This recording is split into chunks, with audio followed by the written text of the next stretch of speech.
अरबों खरबों रुपए बैंक से लोन लेकर नहीं चुकाने के बावजूद उद्योगपतियों का कुछ नहीं बिगड़ता, जबकि चंद हजार रुपए के लिए किसान को इतना मजबूर कर दिया जाता है कि वह आत्महत्या कर लेता है। स्वास्थ्य मंत्री बीमार होने पर कभी भी अपना इलाज सरकारी हॉस्पिटल में क्यों नहीं करवाते?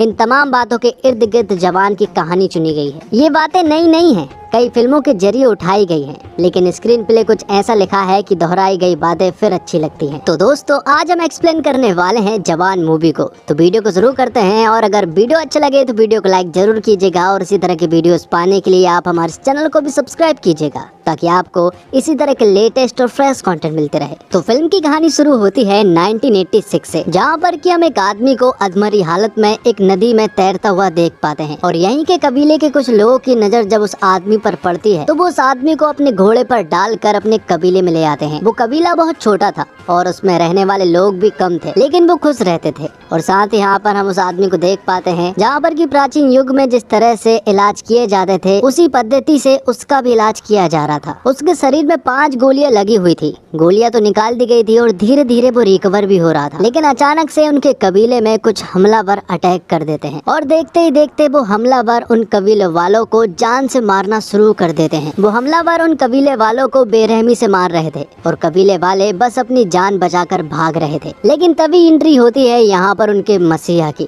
जिसकी उन्होंने जान बचाई थी। अब वही उनका मसीहा बनकर बाहर निकला है और यहाँ पर वो उन सारे हमलावरों को अकेला ही मार गिराता है। वैसे तो वो हमलावर बहुत सारे थे, लेकिन वो अकेला ही सभी को मार डालता है। कबीले वालों को उनका मसीहा तो मिल गया था, लेकिन उस मसीहे को अपना नाम तक नहीं मालूम था, मतलब कि उसकी याददाश्त जा चुकी थी। यहीं पर एक छोटा सा लड़का था जो कि उनसे कहता है कि जब मैं बड़ा हो जाऊंगा तो मैं जरूर पता करूंगा कि आप कौन है। जिसके बाद कहानी 30 साल आगे मुंबई में शिफ्ट होती है, जहाँ पर कि हम एक मेट्रो ट्रेन को देख पाते हैं जिसमें कि 376 पैसेंजर थे। सभी लोग अपने किसी न किसी काम से जा रहे थे, लेकिन किसी को क्या मालूम कि ये मेट्रो ट्रेन तो बस हाईजैक होने वाली है। इस मेट्रो ट्रेन में भले ही 376 पैसेंजर थे, लेकिन इन पैसेंजरों में 6 लड़कियां ऐसी थी जो कि इस मेट्रो ट्रेन को हाईजैक कर लेती हैं। किसी ने सोचा भी नहीं था कि ये नॉर्मल से दिखने वाली 6 लड़कियां उन्हें बंधक बना लेगी। और यहीं पर इन 6 लड़कियों के चीफ को भी दिखाया जाता है, जो कि मेट्रो ट्रेन के अगले स्टेशन पर इस मेट्रो ट्रेन का इंतजार कर रहा था। दरअसल में ये सारी प्लानिंग चीफ की ही होती है। ये 6 लड़कियां चीफ के अंडर में ही काम करती है। और इस मेट्रो ट्रेन में जितने भी पैसेंजर थे, उन पैसेंजरों में एक पैसेंजर पुलिस वाला था, जो कि उनके ऊपर हमला करने की कोशिश करता है। तो चीफ उसे सबक सिखा देता है और उसे अपना गेटअप देकर उसे एक पोल से बांध देता है। जिसके बाद वो तुरंत ही कंट्रोल रूम में कॉल करता है और ऑफिसरों से नेगोशिएट करना शुरू करता है। तो नेगोशिएट करने के लिए जो ऑफिसर आती है, उनका नाम नर्मदा होता है। तो चीफ उनसे कहता है कि आपको 5 मिनट के अंदर अपने रूम में एग्रीकल्चर मिनिस्टर को बुलाना होगा, क्योंकि मुझे सिर्फ उनसे ही बात करनी है और मैं उन्हीं को अपनी सारी डिमांड्स बताऊंगा। तो नर्मदा 5 मिनट के अंदर एग्रीकल्चर मिनिस्टर को अपने रूम में बुलाती है। जिसके बाद चीफ एग्रीकल्चर मिनिस्टर से नेगोशिएट करना शुरू करता है। चीफ उनसे कहता है कि मुझे 40,000 करोड़ चाहिए। ये सुनने के बाद एग्रीकल्चर मिनिस्टर कहता है कि इतना तो हम अरेंज नहीं कर पाएंगे। जिस पर कि चीफ उनसे कहता है कि इसका सॉल्यूशन भी मेरे पास है। मैं तुम्हें एक ऐसे बिजनेसमैन का नंबर दे रहा हूँ जिससे तुम अगर 40,000 करोड़ रुपए मांगोगे तो वो तुम्हें आसानी से दे देगा, क्योंकि उसकी बेटी मेरे पास है और वो इसी मेट्रो ट्रेन में मौजूद है और उसे प्लानिंग करके ही यहाँ पर लाया गया था। जिसके बाद तुरंत ही काली गायकवाड़ के पास कॉल किया जाता है, जो कि हथियारों का बिजनेस करता है। और जब उसे मालूम चलता है कि उसकी बेटी किडनैप हो चुकी है, तो वो 40,000 करोड़ रुपए देने के लिए मान जाता है और वो तुरंत ट्रांसफर भी कर देता है। जिसके बाद अगले स्टेशन पर मेट्रो ट्रेन रुकने वाली थी, तो यहाँ पर नर्मदा अपनी पूरी की पूरी टीम लेकर वहाँ पहुँच जाती है। लेकिन उससे पहले चीफ के साथ ही काम करने वाली कल्कि की एक फ्लैशबैक स्टोरी सभी को सुनाई जाती है। कल्कि के पिता ने बैंक वालों से 40,000 का लोन लिया था, लेकिन वो उसे नहीं चुका पाए और वो धीरे धीरे करके बढ़कर 2 लाख हो गया था। तब बैंक वाले कल्कि के पिता को परेशान करने लगे और यहाँ तक कि उसे मारने भी लगे। कल्कि के पिता पैसा लौटाने में पूरी तरह से असमर्थ थे। तभी उनकी नजर पड़ती है एक पोस्टर पर, जिस पर लिखा हुआ था कि आत्महत्या करने पर उसकी फैमिली वालों को 2 लाख रुपए का मुआवजा दिया जाएगा। और ये पढ़ने के बाद उनके पास कोई और चारा नहीं था। तब कल्कि के पिता ने एक पेड़ से झूलकर आत्महत्या करने का फैसला कर लिया था। ये देखकर कल्कि पूरी तरह से टूट जाती है और उसे बहुत ज्यादा गुस्सा आया था और उसने बैंक के मैनेजर का सर फोड़ दिया था। जिस वजह से उसे जेल हो गई थी। तो आगे हम देखते हैं कि नर्मदा अपनी पूरी पुलिस फोर्स के साथ अगले स्टेशन पर मौजूद थी। यहाँ पर चीफ भी पूरी तरह से तैयार थे और पैसेंजर में जितने भी लोग थे और जिन लोगों ने कल्कि की स्टोरी सुनी, वो सुनने के बाद अब सभी लोग चीफ का साथ देने के लिए मान गए थे और सभी ने चीफ वाला मास्क भी पहन लिया था, जिस वजह से नर्मदा की टीम किसी को भी नहीं पकड़ पाई और चीफ की पूरी टीम यहाँ से आसानी से निकल गई।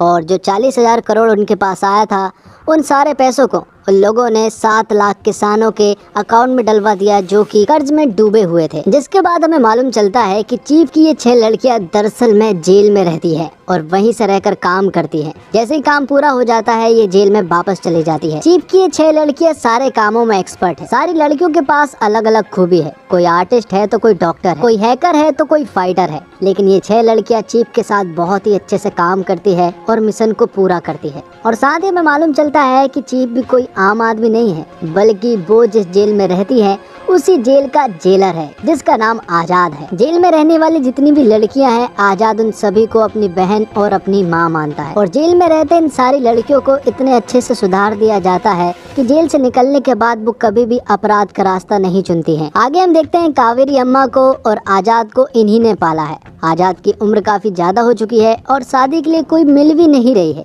इसलिए वो एक लड़की को देखने के लिए चाहते हैं, लेकिन यहाँ पर वो लड़की तो नहीं आती है, लेकिन उस लड़की की लड़की आती है जिसका नाम सुजी होती है। वो कहती है कि मेरी माँ बहुत बिजी रहती है, इसलिए उनकी जगह पर उन्होंने मुझे भेजा है और वैसे भी मुझे भी लड़के को देखना बहुत जरूरी है, क्योंकि जिसे भी वो पसंद करेंगी वो मेरे पापा होंगे और मेरे पापा को मुझे भी सिलेक्ट करना होगा। तो इसी तरह से सुजी और आजाद के बीच बहुत सारी बातें होती है। दोनों एक दूसरे को खूब पसंद करने लगते हैं और आगे हमें मालूम चलता है कि दरअसल में सुजी जिसकी बेटी है वो कोई और नहीं बल्कि नर्मदा होती है और उन्हें देखकर आजाद पूरी तरह से शॉक्ड रह जाता है। लेकिन नर्मदा को भी यहाँ पर आजाद काफी अच्छा लगा था, क्योंकि सुजी को आजाद बहुत ज्यादा पसंद था, इसलिए यहाँ पर नर्मदा को भी आजाद पसंद आता है। धीरे धीरे करके आजाद और नर्मदा भी एक दूसरे को खूब पसंद करने लगते हैं। दोनों की एंगेजमेंट भी हो जाती है और फिर कुछ ही दिनों के बाद उनकी शादी भी होने वाली थी। जिसके बाद सीन शिफ्ट होता है और हम देख पाते हैं आजाद के एक दूसरे मिशन को, जहाँ पर की 6 लड़कियां उसके साथ थी और इस बार उनका टारगेट था health minister. Health minister speech दे रहा होता है कि अगर मुझे गोली भी लग जाएगी तब भी वो सरकारी हॉस्पिटल में ही जाएगा, क्योंकि उसने सरकारी हॉस्पिटल की कंडीशन कुछ इस प्रकार बनाकर रखी है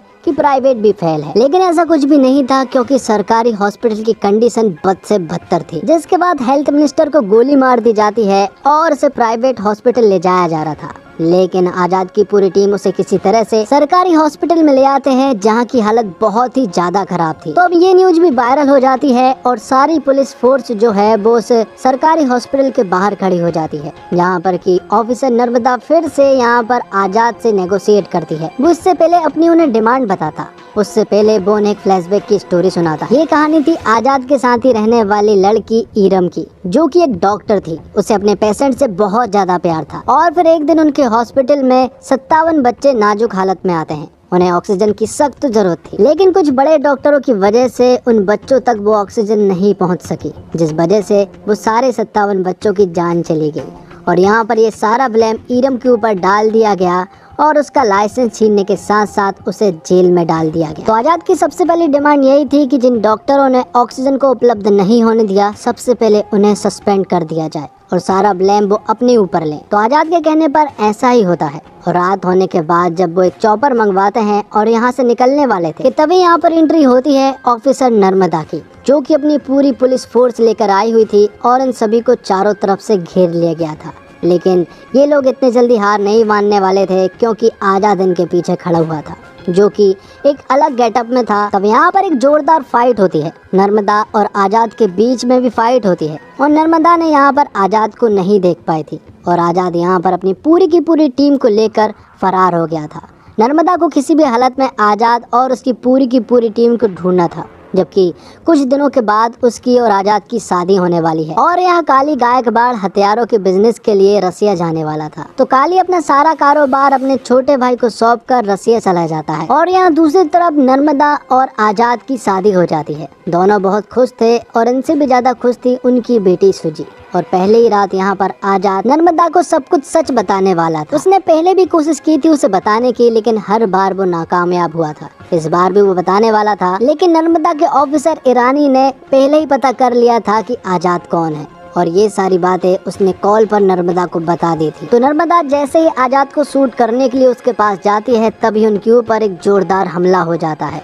यहाँ पर हम देख पाते हैं कि दरअसल में काली गायकवाड़ के भाई ने उन दोनों को बंधक बना लिया था और उसने यहाँ पर नर्मदा को गोली भी मार दी थी और वो आजाद को भी बेरहमी से मार रहे थे। और जैसे ही आजाद को वो जान से मारने ही वाले होते हैं कि तभी यहाँ पर किसी आदमी की एंट्री होती है, जो कि काली के आदमी को बुरी तरह से उड़ाता हुआ आ रहा था। और ये कोई और नहीं बल्कि आजाद की तरह दिखने वाला ही एक आदमी था, और जो कि आजाद के पिता हैं और उनकी भी एक बैक स्टोरी है। और काली के भाई के पूछने पर वो उन्हें बताते हैं कि मेरा नाम विक्रम राठौर है। और यहाँ पर आते से ही वो बुरी तरह से मारने लगते हैं और अपने बेटे आजाद और नर्मदा को बचा लेते हैं। बात दूसरी तरफ हम देखते हैं काली को, जो कि रसिया में हथियारों की डीलिंग कर रहा था। वो यहाँ पर बहुत सारे देशों के कुछ मेंबर्स थे, उनसे कह रहा था आप आपके देश में फैक्ट्री खोलोगे तो आपके देश के लोग ही प्रोटेस्ट करके आपकी फैक्ट्री को बंद करवा देंगे, लेकिन इंडिया इसके लिए पूरी तरह से सेफ है और वहाँ सब कुछ कब्जे में करने के लिए हमें चाहिए होगी वहाँ की सरकार और वहाँ का जीतना होगा चुनाव, और उसके लिए चाहिए होगा ढेर सारा पैसा।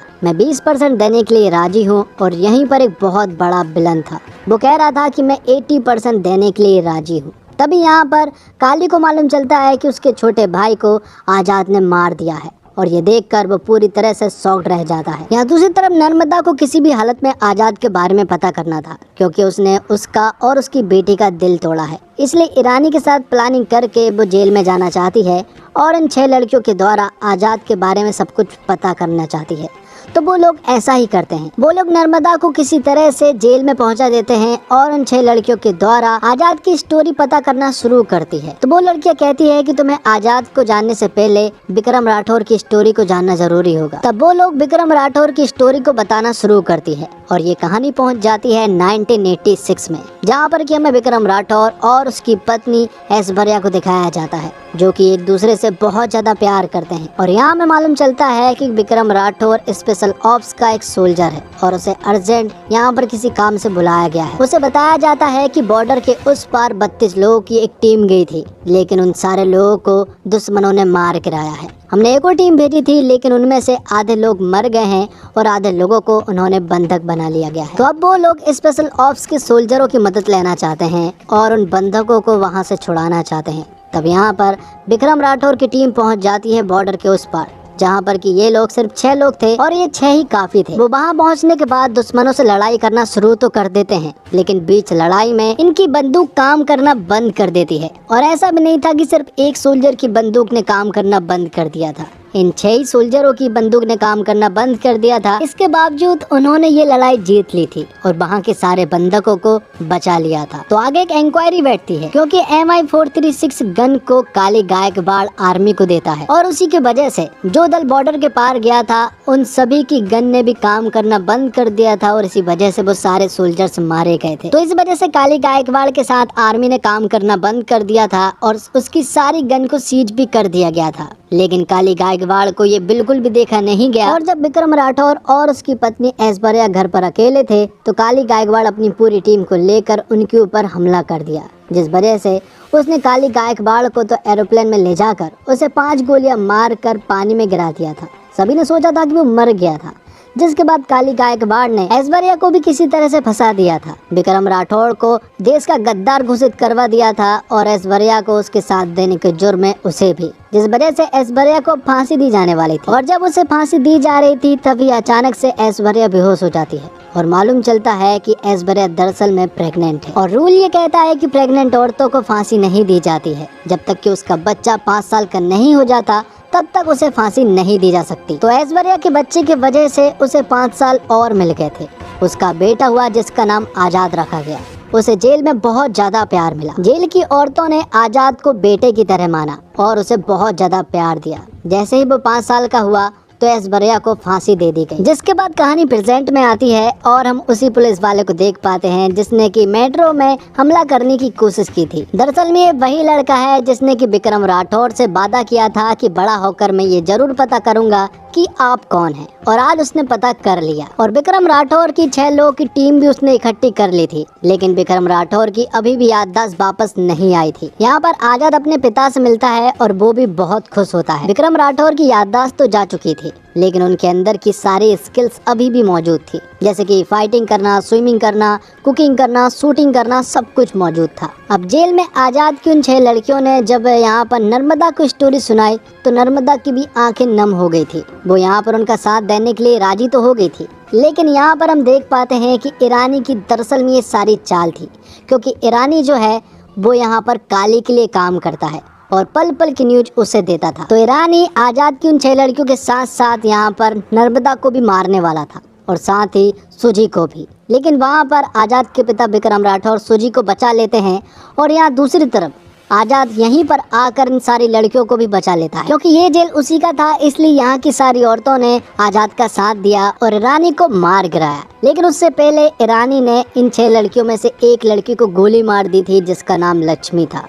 और यहाँ पर काफी कोशिश की थी उसे बचाने की, लेकिन वो उसे नहीं बचा पाए। आगे हम देखते हैं कि आजाद एक प्लान बनाता है, क्योंकि काली गायकवाड़ का ढेर सारा पैसा कंटेनरों से भर कर आने वाला था। उसे किसी तरह से अपने कब्जे में करना था और काली गायकवाड़ को रोकना था, इसलिए वो पूरी की पूरी टीम को लेकर पहुंच जाता है और उनसे सामना करने लगता है। विक्रम राठौर की पूरी टीम को उसने कह दिया था कि आप दूर रहना, क्योंकि हम संभाल लेंगे, लेकिन यहाँ पर सिचुएशन आउट ऑफ कंट्रोल हो रही थी। यहाँ पर आजाद की टीम उन लोगों को नहीं संभाल पा रही थी। तब यहाँ पर एंट्री होती है विक्रम राठौर की टीम की। विक्रम यहाँ पर आजाद से कहता है कि ये मिशन बहुत ज्यादा जरूरी है, तो इन लोगों को मैं और मेरी टीम संभाल लेंगे, तुम इस मिशन को संभालो। तो आजाद सारे कंटेनर लेकर चला जाता है और यहाँ दूसरी तरफ विक्रम राठौर की पूरी टीम उन्हें संभालने में लगी हुई थी, लेकिन वो नाकामयाब रहे।